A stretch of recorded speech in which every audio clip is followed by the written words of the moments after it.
Voici le cri de mon cœur.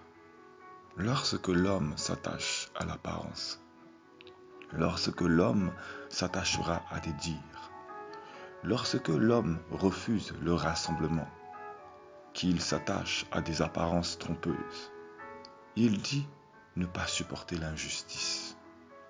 Et pourtant, lorsque ton cœur juge l'apparence, n'est-ce pas là de l'injustice? Voici l'homme. Pour peu de choses, il vend son âme. Pour un monde éphémère qui va, de mouvement en mouvement, de vague en vague, selon la vague, selon le royaume marin.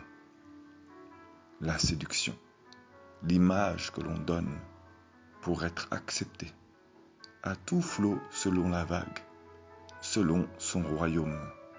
Voici le mouvement de la vague, à tout flot, tout type de marée selon son temps. Ne comprenez-vous pas le monde? Ne comprenez-vous donc pas? Lorsque l'on suit la vague, n'est-ce pas le langage qui dévoile le monde que nous suivons?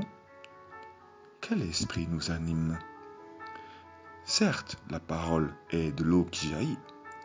Il peut venir telle une vague. Mais est-elle agitée à tout vent? Les vagues, les styles, ne sont-ils pas une apparence? Les vagues, agitant les peuples, les foules pour représenter la tendance. Les vagues s'agitent selon le vent, selon le prince de la puissance de l'air. Voici l'homme marche avec une apparence, jusque dans sa manière de parler. Une nouvelle vague, une nouvelle tendance, agité pour être dans la tendance. Le cœur est attiré par le mouvement de la vague, car conduit par le vent de la puissance qui la conduit. Ainsi sont également conduits les bateaux au gré du vent. On met les voiles puisque nous ne pouvons voir. Ainsi sont poussés les bateaux. Ainsi est le cœur de l'homme, voilé car poussé par les vagues, selon le vent, poussé selon la puissance du prince de l'air. On met les voiles. Mieux vaut être voilé pour avancer dans la vague. Ainsi en est-il également des fils des hommes, poussés dans la tendance.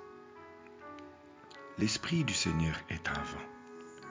Il est cette eau qui jaillit au temps défini. La puissance du vent de l'Esprit d'Élohim est un vent qui conduit dans la droiture. La puissance du vent du prince de ce monde est un vent qui conduit des vagues de tendance. On va au gré du vent, là où le vent nous entraîne. Et pourtant, vagabonds, errants, nous séduisons nous-mêmes, alors que l'eau de l'esprit de vie qui jaillit du cœur de l'homme, car le cœur est rempli de souffle qui nous conduit tel un vent, le mouvement du vent du prince de l'air attire les vagues sur des territoires, des contrées. Ainsi, les âmes corrompues sont conduites par ces vents et emportées dans ces vagues. Que celui qui a des oreilles pour entendre, entende.